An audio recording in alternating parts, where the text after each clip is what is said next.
जय हिंद। एक बार फिर से स्वागत है आपका स्टडी विद आरके में। आप सभी लोगों को गांधी जयंती व लाल बहादुर शास्त्री जयंती की हार्दिक शुभकामनाएं। सर्वप्रथम आपको यह स्पष्ट करा दूं कि जयंती और जन्मदिवस में क्या अंतर है। वे व्यक्ति जिनका जीवन काल के दौरान हम जन्मदिवस सेलिब्रेट करते हैं उसे हम जन्मदिवस कहते हैं, जबकि मरने के बाद अगर हम जन्मदिवस सेलिब्रेट करते हैं तो उसे जयंती कहा जाता है। ये महापुरुष वो पुरुष हैं जैसे सत्य को कहने के लिए किसी प्रमाण की आवश्यकता नहीं होती, नदियों को बहने के लिए किसी पथ की आवश्यकता नहीं होती, जो जमाने में बढ़ते हैं अपने खुद के इरादों पर, उसे अपनी मंजिल पाने के लिए किसी रथ की आवश्यकता नहीं होती। ये तो महात्मा गांधी किसी पहचान के मोहताज नहीं है। हर बच्चा बच्चा महात्मा गांधी शब्द से परिचित है, क्योंकि महात्मा गांधी एक व्यक्ति ही नहीं थे बल्कि एक विचार, स्वयं एक संस्था थे जिनकी विचारों की प्रासंगिकता वर्तमान समय में अति आवश्यक है। हर व्यक्ति के जीवन में सकारात्मक तथा नकारात्मक पक्ष यानी कि गुण व दोष शामिल होते हैं। कोई भी व्यक्ति सर्वगुण संपन्न नहीं होता है। महात्मा गांधी थे तो एक व्यक्ति ही, अर्थात उनके जीवन में या चरित्र में गुण व दोषों का शामिल होना भी स्वाभाविक है। आज के वीडियो में हम महात्मा गांधी जी के उन विचारों या गुणों की चर्चा करने वाले हैं जिन्हें आत्मसात किया जा सकता है और वर्तमान परिप्रेक्ष्य में उन पर अमल करना अति आवश्यक हो जाता है, तथा दोषों की चर्चा करने के लिए बहुत सारे लोग हैं। अब बातचीत करते हैं महात्मा गांधी के जीवन परिचय की। महात्मा गांधी का पूरा नाम मोहनदास करमचंद गांधी था। इनका जन्म 2 अक्टूबर 1869 को गुजरात के पोरबंदर में हुआ था। इनके पिताजी का नाम करमचंद गांधी था, जो ब्रिटिश अधीन काठियावाड़ एजेंसी के छोटी सी रियासत पोरबंदर में दीवान के पद पर कार्यरत थे। इनके माता का नाम पुतलीबाई था, जो करमचंद गांधी के चौथी पत्नी के रूप में थे, जबकि पूर्व 3 पत्नियों का निधन प्रसव के दौरान हो चुका था। ये बहुत ही धार्मिक प्रवृत्ति की महिला थी, जिनका प्रभाव स्वयं महात्मा गांधी पर देखने को मिलता है। सन 1883 में 13 वर्ष की आयु में महात्मा गांधी का विवाह कस्तूरबाई माकनजी के साथ संपन्न हुआ। तब कस्तूरबा माकनजी की आयु 14 वर्ष थी। विवाह के बाद इनका नाम कस्तूरबा रखा गया। महात्मा गांधी इन्हें प्यार से बा कर पुकारते थे। उस समय समाज में बाल विवाह का प्रचलन था। अपने विवाह के दिनों को याद करते हुए गांधी जी ने एक बार कहा था कि उस समय हमें विवाह के बारे में ज़्यादा जानकारी नहीं थी। केवल नए कपड़े पहनना, मिठाई खाना और रिश्तेदारों के साथ खेलना ही हम लोग विवाह समझते थे। सन 1885 में जब महात्मा गांधी की उम्र महज 15 साल थी तो उन्हें संतति प्राप्त हुई और यह संतान जन्म के कुछ समय के बाद मर गई।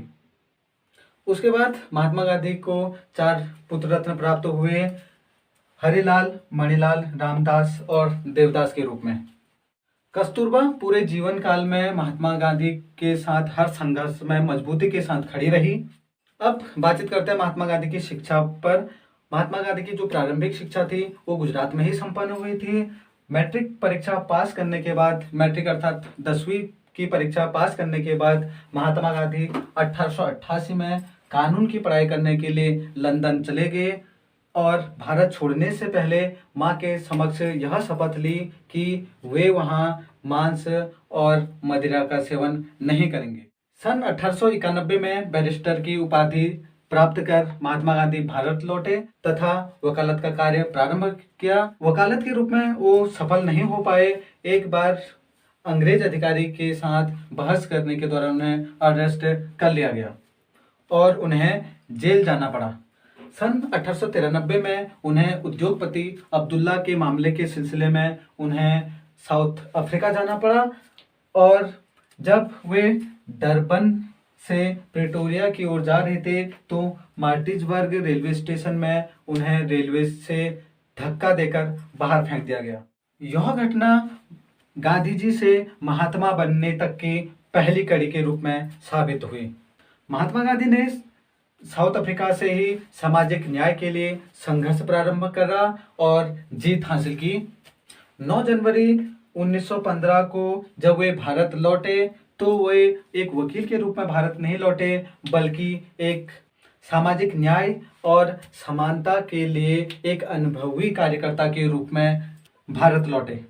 भारतीय राष्ट्रीय कांग्रेस से इनका परिचय गोपाल कृष्ण गोखले ने करवाया, इसलिए गोपाल कृष्ण गोखले को महात्मा गांधी के राजनीतिक गुरु के रूप में जाना जाता है। भारत में महात्मा गांधी का पहला सत्याग्रह 1917 में प्रारंभ हुआ। चंपारण, जो कि बिहार में पड़ता है, वहां के किसानों के लिए सत्याग्रह को पहली बार अमल में लाया गया।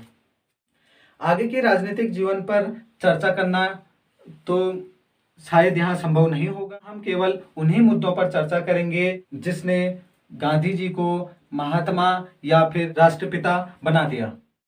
उनके व्यक्तित्व या कृतित्व से प्रभावित होकर जो लोगों ने उनके पक्ष में मत दिए, रविंद्रनाथ टैगोर ने उन्हें महात्मा कहकर पुकारा, जबकि सुभाष चंद्र बोस ने उन्हें राष्ट्रपिता की संज्ञा दी, और चर्चिल महोदय उन्हें अदनंगा फकीर कहकर संबोधित करते हैं। लॉर्ड वेबल और विलिंगटन उन्हें ब्रिटिश साम्राज्य का सबसे बड़ा शत्रु के रूप में घोषित करते हैं, तथा मोहम्मद अली जिन्ना उन्हें कट्टर हिंदू कहकर संबोधित करते हैं, और वहीं माउंटबेटन उन्हें एकल व्यक्ति सेना कहकर पुकारते हैं। अब बातचीत करते हैं उन व्यक्तियों की या उन विचारों की जिन्होंने महात्मा गांधी को प्रभावित करा। श्रवण कुमार, जिनसे महात्मा गांधी ने माता पिता के प्रति अपने समर्पण भाव को सीखा, और वहीं हरिश्चंद्र से उन्होंने सत्यवादी रहने की शिक्षा ग्रहण की, और बौद्ध धर्म से उन्होंने सत्य और अहिंसा का पाठ सीखा। वहीं इस्लाम धर्म से उन्होंने बंधुता का विचार ग्रहण किया। बाइबल से उन्होंने एक प्रसिद्ध कथन की सीख ली कि पाप से घृणा करो, पापी से नहीं। गीता, रामायण तथा स्वयं उनकी पत्नी और माता उनके लिए शिक्षा के स्रोत रहे।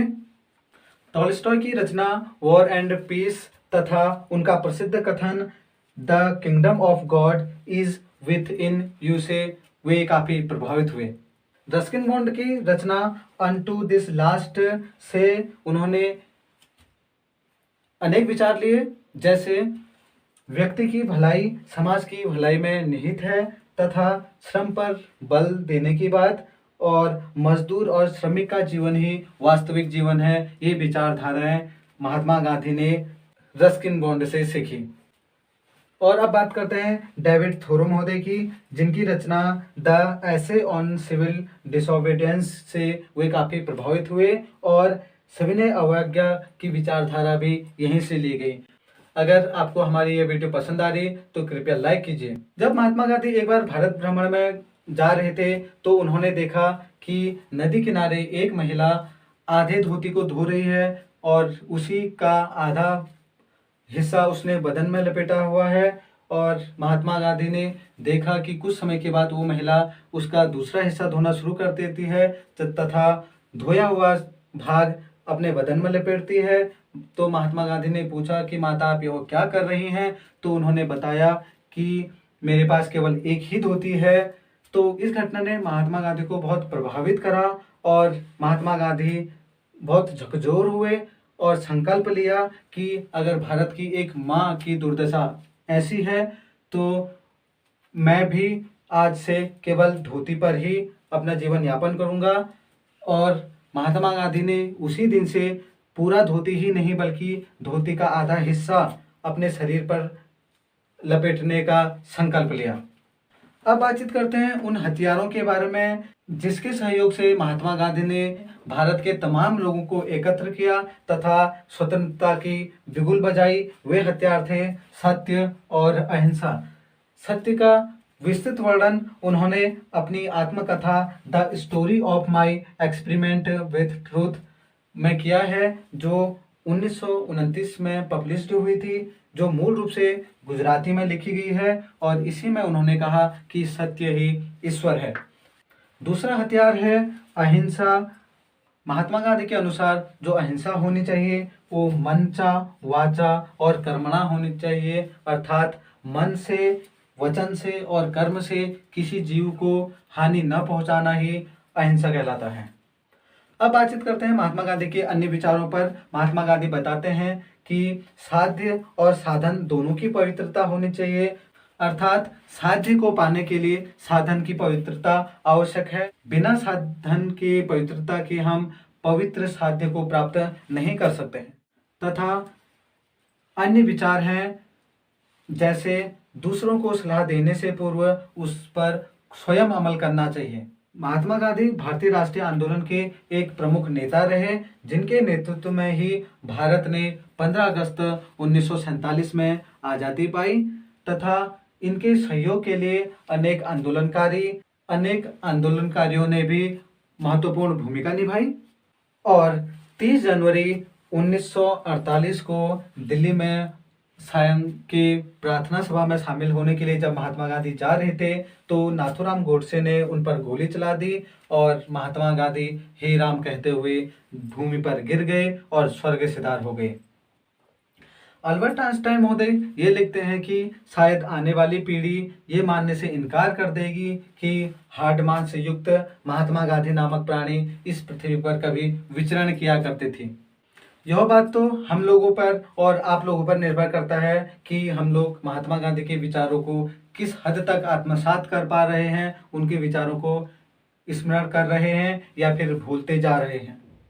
महात्मा गांधी के सम्मान के रूप में संयुक्त राष्ट्र संघ ने जून 2007 में 2 अक्टूबर को अंतर्राष्ट्रीय अहिंसा दिवस के रूप में बनाने की घोषणा की। अब बातचीत करते हैं दूसरे महापुरुष जिनकी जयंती भी आज हम लोग मना रहे हैं। वे थे लाल बहादुर शास्त्री। इनका जन्म 2 अक्टूबर 1904 को मुगलसराय में हुआ था, जो वर्तमान यूपी में है। इनके पिता का नाम मुंशी शारदा प्रसाद शास्त्री था, जो कि प्राथमिक विद्यालय में शिक्षक थे, तथा माता का नाम राम दुलारी था। इनकी परवरिश इनके नाना के घर अर्थात नैनीहाल में हुई। नाना का नाम हजारीलाल था। काशी विद्यापीठ ने इन्हें शास्त्री की उपाधि दी और इन्होंने अपने नाम के आगे जो जाति सूचक शब्द था श्रीवास्तव हमेशा के लिए हटा दिया और शास्त्री को अपने नाम के आगे जोड़ दिया। सन 1942 में जब भारत छोड़ो आंदोलन का दौर था तो इन्होंने प्रसिद्ध नारा मरो नहीं मारो का दिया। सन 1964 में लाल बहादुर शास्त्री महोदय भारत के दूसरे प्रधानमंत्री के रूप में चुने गए और वहीं 1965 में पाकिस्तान ने भारत पर आक्रमण कर दिया और भारत के तीनों सेनाओं के प्रमुखों ने वस्तु स्थिति का जायजा प्रधानमंत्री महोदय को दिया और कहा कि सर हमारे लिए क्या हुक्म है। तो प्रधानमंत्री महोदय ने बड़े विनम्रता के साथ अपना उत्तर दिया और कहा कि आप भारत की रक्षा कीजिए, बताइए कि हम आपके लिए क्या सहायता कर सकते हैं। और इस स्थिति में भी उन्होंने भारत का कुशल नेतृत्व किया और भारतीय सेना का मनोबल बढ़ाया, भारतीय लोगों का मनोबल बढ़ाया और जय जवान जय किसान का नारा बुलंद किया। लाल बहादुर शास्त्री महोदय को जनसाधारण शास्त्री जी के नाम से जानता है और अपनी ईमानदारी, सादगी और देशभक्ति के कारण उन्हें भारतीय आज भी श्रद्धापूर्वक याद करते हैं। 11 जनवरी 1966 को इनकी मृत्यु हो गई और मरणोपरांत उन्हें 1966 में भारत रत्न से सम्मानित किया गया। आज की इस वीडियो में हमने भारत के 2 महान विभूतियों के जीवन पर चर्चा करी। आई होप आपको यह वीडियो पसंद आई होगी। अगर आपने हमारे चैनल को अभी तक सब्सक्राइब करके नहीं रखा है तो कृपया सब्सक्राइब कीजिए और अधिक से अधिक लोगों को शेयर कीजिए। अपना प्यार और आशीर्वाद हमें लाइक और कमेंट के माध्यम से भेजिए। जल्द मिलते हैं एक नई इंटरेस्टिंग वीडियो के साथ। जय हिंद।